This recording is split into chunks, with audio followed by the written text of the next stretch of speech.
Bonjour à vous et bienvenue sur Jigdalia TV Podcast. Et le thème du message d'aujourd'hui c'est chasser une maladie efficacement. Dans cette vidéo, je vais vous révéler les différentes étapes pour chasser la maladie qui peut se trouver dans votre corps ou dans le corps d'une personne. Nous allons d'abord commencer par lire Marc chapitre 9 verset 25. Marc chapitre 9 verset 25. Jésus, voyant accourir la foule, menaça l'esprit impur et lui dit: Esprit muet et sourd, je te l'ordonne, sors de cet enfant et n'y rentre plus. Amen. Vous devez comprendre que la maladie est un esprit et que vous devez chasser l'esprit de la maladie pour que la maladie s'en aille. Quand quelqu'un vient vous voir et qu'il vous dit qu'il a un cancer de l'estomac, cela signifie qu'il a un esprit de cancer. Qu'est-ce que signifie esprit de cancer? Esprit de cancer, ça veut dire que il y a un esprit qui cause en lui le cancer. La Bible raconte qu'un jour, la belle-mère de Pierre avait la fièvre. Et Pierre, comme il aimait sa belle-mère, parce que Pierre était marié, il avait sa belle-mère, il a appelé Jésus. Quand Jésus arrive chez la belle-mère de Pierre, la Bible dit qu'il va menacer la fièvre. En d'autres termes, il va dire: esprit de fièvre, je t'ordonne de partir. Et quand l'esprit de fièvre va partir, qu'est-ce qui va se passer? La guérison va se produire. Donc, la première étape pour guérir quelqu'un, c'est de chasser l'esprit de la maladie. Toute forme de maladie, en général, il y a des esprits derrière. Maintenant, quand quelqu'un vient par exemple et il a une maladie et il ne sait pas ce qu'il a, ça veut dire que, en général, ce sont des esprits démoniaques. Comment expliquer ça? Ça veut dire que c'est une attaque personnelle.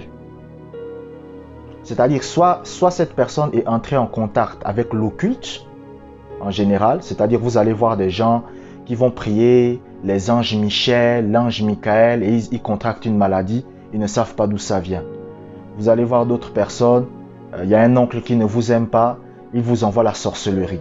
Il y a des gens par exemple, vous allez voir, ils ont le sida, c'est-à-dire physiquement ils ont le sida, mais quand ils partent à l'hôpital, ils font les tests, on ne découvre rien. Il y a des gens qui vont vous dire ça. Ils vont vous dire que Josué, moi j'ai vu des gens comme ça, ils me disent: Josué, moi je suis malade, j'ai tel problème, mais quand je vais à l'hôpital, on ne voit rien en fait. Est-ce que vous voyez? Ça, c'est ce qu'on appelle un esprit d'infirmité. C'est-à-dire, c'est un esprit qui cause la maladie, mais ça ne se voit pas sur le plan physique. Donc c'est ça. Il y a les esprits, quand ils vous attaquent sur le plan physique, en fait, quand vous allez faire les examens, vous le voyez. Mais maintenant, il y a des esprits d'infirmité. Les esprits d'infirmité, ce sont des esprits rattachés à l'occulte qui sont censés vous rendre malade. En fait, les deux, c'est la même chose. Mais sauf que, il y a des esprits, quand ils vous rendent malade, vous ne savez pas. C'est-à-dire, on ne voit pas physiquement ce qui se passe. Il y a des esprits, quand ils vous rendent malade, on voit. Donc, lorsque quelqu'un, par exemple, est aveugle, il vient vous voir et qu'il vous dit: je suis aveugle, ça veut dire que c'est un esprit de cécité qui est en action.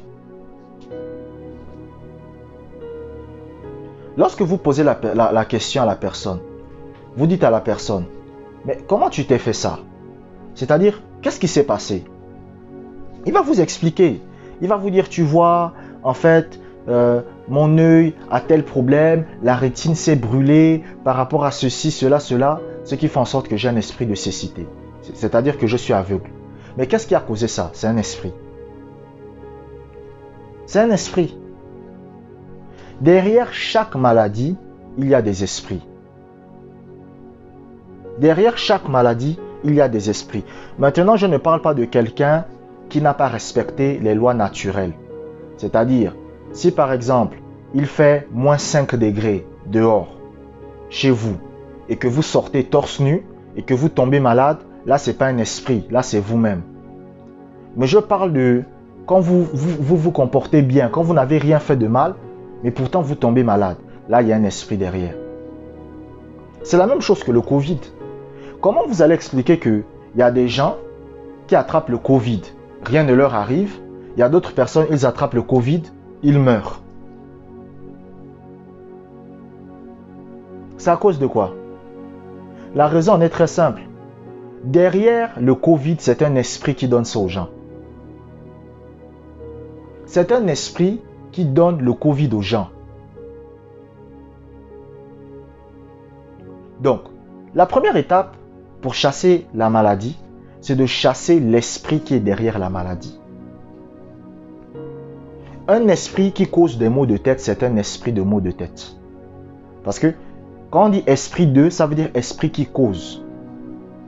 Donc, quand par exemple on dit un esprit, par exemple, vous avez mal au genou, c'est un esprit qui cause des problèmes de genou. Un jour, il y a un homme de Dieu qui priait pour les malades. Et chaque fois qu'un malade venait lui dire ses problèmes, c'était un homme qui opérait dans les visions. Et quand Dieu ouvrait ses yeux, par exemple, si quelqu'un lui disait qu'il avait des problèmes de maux de tête, il voyait un esprit qui était sur la tête de la personne.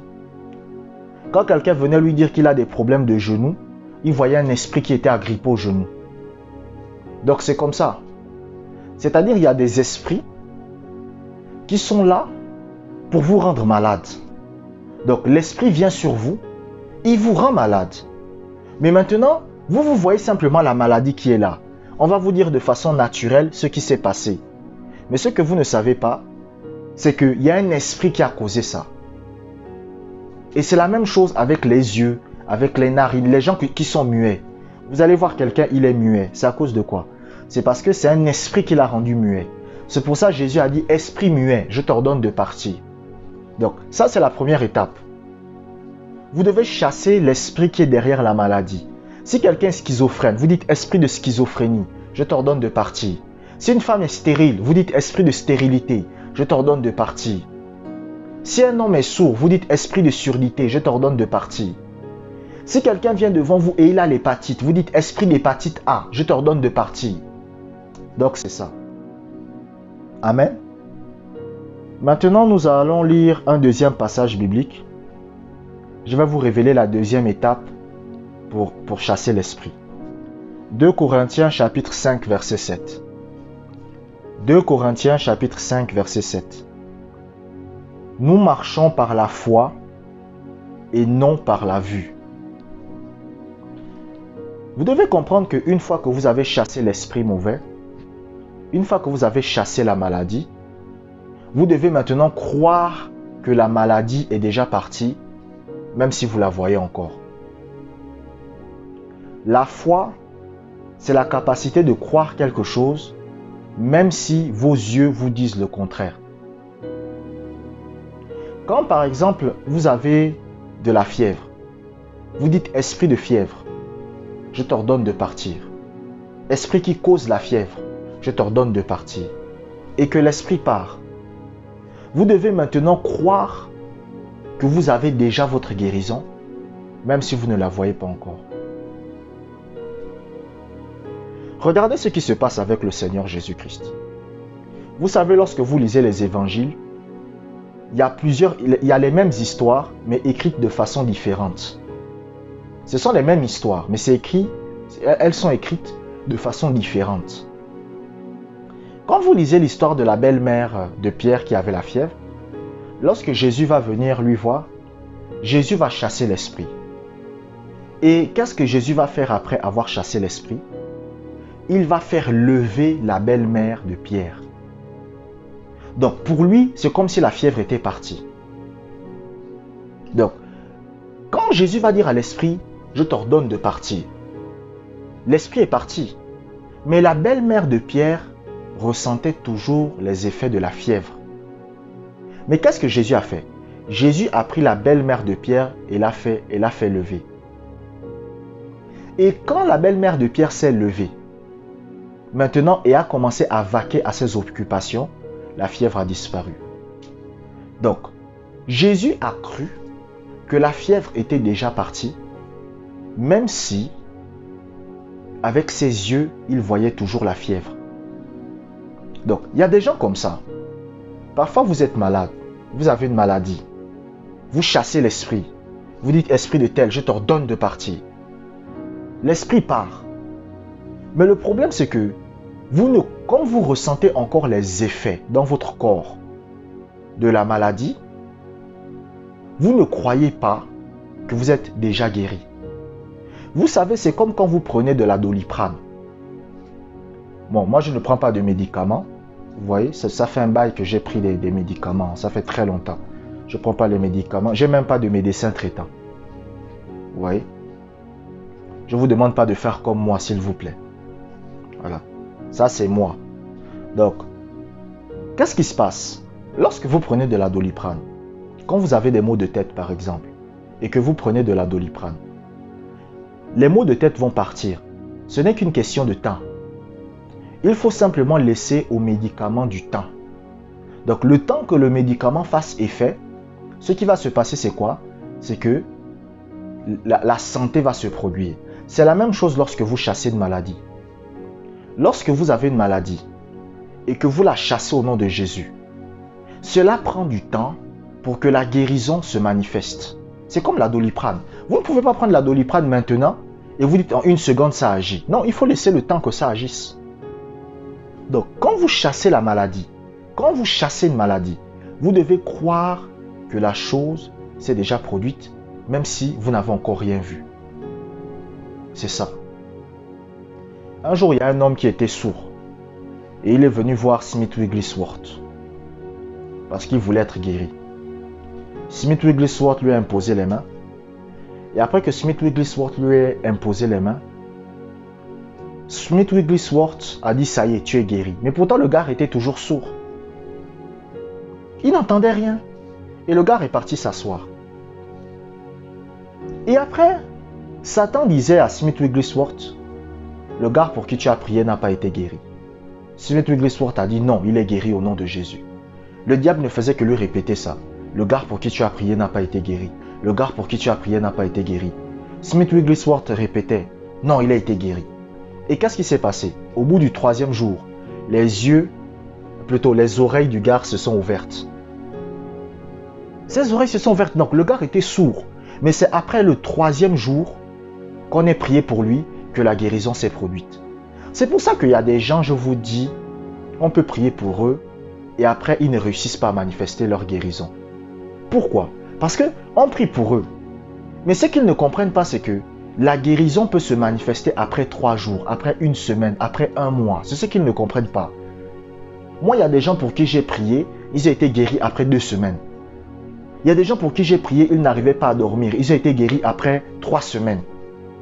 Après 3 semaines, pouf, le problème a disparu totalement. Mais le problème, c'est que tellement les gens aiment se plaindre de leur maladie, tellement ils aiment se plaindre de leurs problèmes, que quand vous priez pour eux et qu'après ils se plaignent, ils détruisent la prière que vous avez faite pour eux. Oui. Il y a des gens, tu vas prier, il y a des gens qui viennent vous voir, ils vous disent, Josué, j'ai des douleurs aux pieds, tout le temps j'ai mal, tout le temps j'ai mal. Ça ne part jamais, j'ai besoin que tu pries pour moi. Tu pries pour la personne. 3 jours plus tard, cette même personne vous recontacte et elle vous dit, j'ai des douleurs aux pieds. Elle a annulé ma prière. Ou il a annulé ma prière. C'est comme ça. Lorsque l'esprit d'une maladie est chassé, vous devez croire que la guérison est déjà là, même si vous ne le voyez pas. Je me rappelle une fois avant d'aller à l'école à un examen, j'ai commencé à avoir mal au ventre. J'avais mal au ventre. J'ai dit au nom de Jésus, esprit qui veut me causer des maux de ventre, je t'ordonne de partir. Et je suis parti à l'école. Et avec le temps, au bout de 30 minutes, les problèmes de ventre ont disparu. Pourquoi? Parce que après avoir chassé la maladie, j'ai cru que je possédais déjà ma guérison, même si je ne le voyais pas encore. Donc, c'est ça la clé. C'est ça le secret. Je vous remercie d'avoir écouté ce podcast jusqu'à la fin. abonnez-vous pour des prochaines vidéos. Si vous voulez soutenir la chaîne financièrement, vous pouvez cliquer dans le lien PayPal qui se trouve dans la description. Que la grâce du Seigneur soit avec vous.